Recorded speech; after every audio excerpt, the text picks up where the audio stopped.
Halo, what's up guys? Ketemu lagi dengan saya Arturo di sini yang pastinya wong Jawa yang tidak meninggalkan Subasito.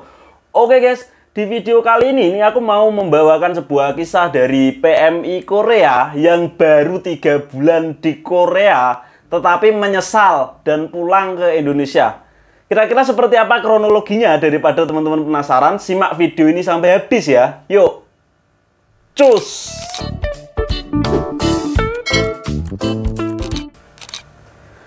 Oke guys, assalamualaikum warahmatullahi wabarakatuh. Buat yang baru gabung, salam kenal. Buat yang udah stay di channel ini, terima kasih banyak udah stay di sini. Ini nggak panjang lebar, nggak ngalor ngidul, langsung saja kita bahas. Ini adalah kisah dari salah satu teman kita, pejuang devisa PMI Korea. Ini beliau sebut saja namanya Mawar yo, karena ini Mawar adalah seorang wanita yang menjadi TKI atau PMI di Korea Selatan, menjadi salah satu Serikandi pejuang devisa. Seperti biasa ini Mas Mawar mengikuti proses melalui sistem J2G manufaktur Korea Selatan, karena mungkin banyak banget di luar sana sebenarnya yang cewek-cewek ingin ke Korea yo, tetapi lain ceritanya dengan Mbak Mawar ini. Mbak Mawar juga sama sih sebenarnya, ingin mengikuti, pengen ke Korea. Jadi ke Korea ini Mbak Mawar didasari oleh satu, karena seringnya melihat konten-konten kreator di Korea Selatan sini yang menampilkan indah-indahnya dan juga kesukaan Mbak Mawar ini dengan drakor dan juga K-pop yo. Beliau ini drakor mania, K-pop mania. Yowes, akhirnya mengikuti proses belajar di salah satu LPK. Oh ya, Mbak Mawar ini berasal dari salah satu kota di Jawa Timur, tapi nggak bisa saya sebut kotanya yo, karena privasi. Yo, setelah Mbak Mawar ini belajar, lalu ujian, mengikuti tes tahap pertama, alhamdulillah Mbak Mawar lulus. Mengikuti tes tahap kedua juga lulus. Ini Mbak Mawar ujian 1 kali langsung lulus, karena Mbak Mawar ini termasuk salah satu orang yang cerdas, IQ-nya di atas rata-rata dan juga ulet tentunya. Terbukti dengan 1 kali tes beliau langsung lulus. Yowes, setelah lulus ini seperti biasa cewek yang bisa berangkat ke sini ini rata-rata yo, dari pengalaman yang tak ketahui ini sendingnya di roster kedua seperti itu. Yowes, Mbak Mawar sendingnya belakangan. Setelah sending dari roster kedua ini Mbak Mawar alhamdulillah langsung dapat SLC, jadi nggak nunggu terlalu lama kayak temen-temennya, karena cewek berangkatnya biasanya lama banget, bahkan ada yang sampai masa berlaku sertifikatnya itu habis baru dapat SLC. Tapi Mbak Mawar nggak sampai segitu. Akhirnya alhamdulillah Mbak Mawar dapat SLC, seneng banget, terus mengikuti prelim di Ciracas. Waktu itu namanya masih BNP 2 TKI. Ini cerita udah lumayan agak lama ya, tetapi aku baru membawakan ceritanya. Ini Mbak Mawar terbang ke Korea sekitar tahun 2017-an, hampir bareng sama saya. Mungkin Mbak Mawar tahu saya, tapi nggak tahu deh. Nggak inget paling mungkin. Yowes, setelah Mbak Mawar ini mengikuti prelim, terus prelim seneng banget. Prelim di Jakarta mengikuti prosedur seperti biasa, semua lolos, terus dinyatakan fit. Habis itu pulang lagi ke Jawa Timur sambil menunggu CCVI terbit. Akhirnya CCVI terbit dan Mbak Mawar ini terbang. Sebelum terbang pemberkasan dulu dong, seperti biasa pemberkasan. Seneng banget, ada banyak cewek-cewek. Waktu itu ceweknya ada agak lumayan banyak, ada sekitar 12 atau 13-an. Wes, karena penerbangan ini penerbangan yang sangat besar yo, banyak banget. Akhirnya Mbak Mawar ini terbang. Singkat cerita, terbang di Kebis, mendapat pembekalan, terus seneng dengan euforianya. Ini di SLC padahal udah tertera itu nama pabriknya. Sampai akhirnya Mbak Mawar dijemput sama sajangnya. Singkat cerita dijemput dan sampai di pabrik. Sampai di pabrik Mbak Mawar ini bener-bener shock guys. Kenapa kok shock? Karena pabrik yang mengambil Mbak Mawar ini bukan biasanya cewek kan pabrik makanan, ada juga yang di pabrik spare part tapi bagian kayak yang ringan-ringan lah, atau sacul atau pabrik plastik begitu, tapi yang bagian gomsa-gomsa nggak angkat junjung. Tetapi Mbak Mawar ini beda. ini entah sajangnya salah ngambil atau salah ngeliat atau gimana atau sengaja, nggak tahu. Ini Mbak Mawar dapat pabrik itu pabrik peleburan guys. Bayangke cewek di peleburan. Saya sebagai cowok saja ya, maksudnya nggak pernah membayangkan kerja di peleburan sama sekali, nggak pernah. Terus Mbak Mawar otomatis langsung shock dong. Ya Allah, kok pabrikku peleburan gitu. Terus Mbak Mawar ini sampai rumah nggak mungkin dong, misal baru sampai langsung minta pindah atau minta pulang juga nggak mungkin. Mbak Mawar ini salah satu orang yang tahu masalah tentang balas budi juga, udah diambil. Mbak Mawar yo tetap berusaha melakukan balas budi meskipun hari-hari dari hari pertama datang itu Mbak Mawar juga cerita sama teman-temannya, tetapi teman-temannya juga pada ngeluh semua karena teman-teman yang di pabrik makanan ini ada juga yang kerjanya ngangkat-ngangkat sama juga. Tetapi Mbak Mawar ini benar-benar berat karena di peleburan dengan api yang tahu sendiri toh, teman-teman pasti tahu. Peleburan ini kan lebur baja-baja itu dilebur untuk dicetak, dijadikan barang yang baru gitu.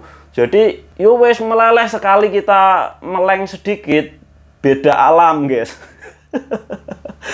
Mbak Mawar bener-bener ini melalui hari-hari dengan sangat berat ya guys. Pabriknya emang ini kerjanya juganman, kerja siang tok, tapi tetap saja berat bagi Mbak Mawar karena emang ini bukan pekerjaan sembarangan. Bahkan anak training tak pikir juga jarang banget yang mau kerja di peleburan, ada pun cuma sedikit yo. 1 banding 10 kemungkinan. Kebanyakan di peleburan ini orang ilegal guys, FYI seperti itu. Ya wes, Mbak Mawar ini cerita ke temennya, cerita ke orang tuanya, cerita ke pacarnya juga, hingga akhirnya dikuat-kuatin Mbak Mawar ini sampai 3 bulan, dan pada akhirnya Mbak Mawar memutuskan untuk minta pulang ke Indonesia setelah 3 bulan karena 3 bulan ini tentunya utangnya udah lunas, yo udah balik modal lah istilahnya, udah ada potongan Samsung BJ buat terbang lagi ke Indonesia. Akhirnya Mbak Mawar pulanglah ke Indonesia. Sebenarnya apakah teman-temannya ini nggak melarang, nggak ngasih solusi?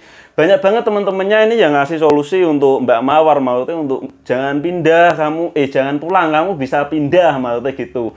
Disuruh pindah, tetapi Mbak Mawar tetap kekeh karena mendengar teman-temannya juga kerjanya berat semua. Kalau masih baru di sini kan pastinya teman-teman juga denger tuh, aku cerita kerjaku berat, tetapi temannya juga cerita kerjanya juga berat. Jadi kayak kelihatan kerja di Korea itu berat banget, padahal itu masih masa penyesuaian. Tetapi yang dialami Mbak Mawar bener-bener ini yang paling berat karena di peleburan guys. Peleburan itu nggak ada kerjaan yang kayak ringan, nggak ada, emang berdebu terus panas, wes tahu sendiri pokoknya begitu. Terus tapi karena berpikir emang semua Korea ini emang bener-bener berat, hari-hari dilalui, Mbak Mawar pun setiap hari juga merenungi nasib, aku salah, ini tak kira kayak di drakor-drakor, kayak di K-pop, kayak konten kreator itu cerita gajinya banyak, kerjanya enak, cuma jadi satpam, cuma tidur-tiduran, kan sering banget yang dilihat begitu toh. Ya wes, akhirnya minta pulang dan di ACC sama sajangnya tanpa meminta pindah. Singkat cerita, Mbak Mawar ini udah pulang dari Incheon ke Jakarta, lalu transit ke Surabaya sampai di Jawa Timur. Sampai di Jawa Timur setelah menjalani hari-hari, menjalani kehidupan di Indonesia, tahu sendiri guys. Di Indonesia kehidupan itu keras, nyari duit susah. Mbak Mawar ini nyari kerja, kembali ke kerjaannya yang lama. Setelah kembali, lalu Mbak Mawar ini berpikir-pikir nyari duit di Jawa Timur itu ternyata susah, di Indonesia susah ya.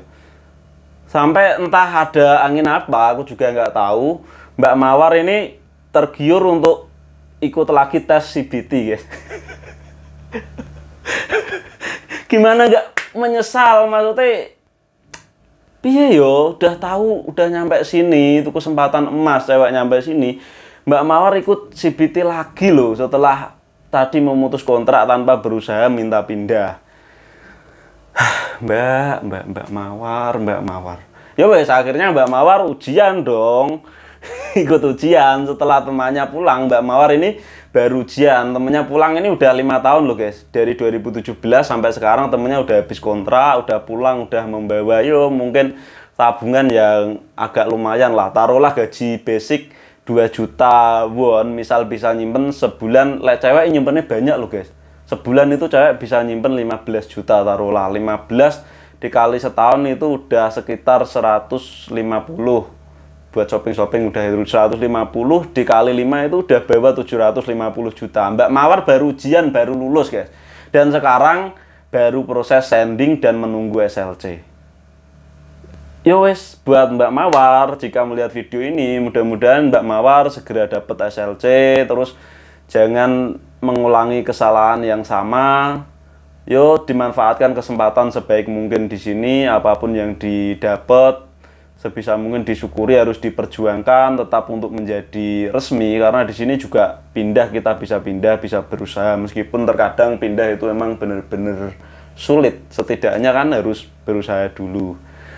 Terus pesan untuk teman-teman yang di Korea yang bisa kita ambil dari cerita kisah Mbak Mawar ini, untuk yang udah di Korea pokoknya jangan pernah disia-siakan seberat-beratnya. Semisal udah nggak kuat banget, udah menyerah, yo ada teman untuk sharing, minta solusi, jangan langsung memutuskan apa maksudnya menuruti ego kita, itu jangan, karena penyesalan itu datangnya di belakang ya guys. Kesempatan untuk ke Korea ini nggak semua orang bisa. Tak ambil cerita ini barenganku ujian 32.000 cuma diambil 7.000, berarti yang sisanya itu 25.000 itu kemana? Itu pastinya berjuang untuk kesini, entah ada yang lompat kemana, itu cita-citanya pengen kesini guys. Ya wes, pokoknya semangat untuk semua pejuang devisa. Semoga video ini bermanfaat. Terima kasih sudah menonton sampai selesai. Jangan lupa dukung channel ini dengan cara like, komen, dan juga subscribe agar channel ini terus berkembang dan saya semakin semangat untuk membuat kontennya. Dan buat teman-teman yang mau tanya-tanya, mungkin mau sharing-sharing, mengalami berat di sini, mengalami masalah-masalah, terus yo pokoknya jangan mengambil keputusan yang bodoh. Bisa sharing ke saya, bisa tanya ke saya, insya Allah akan saya jawab semampu dan sekuat saya. Terima kasih banyak. Sampai jumpa di video-video berikutnya. Wassalamualaikum warahmatullahi wabarakatuh. Semangat untuk pejuang keluarga, semangat pejuang devisa, sukses dan sehat selalu untuk kalian semuanya.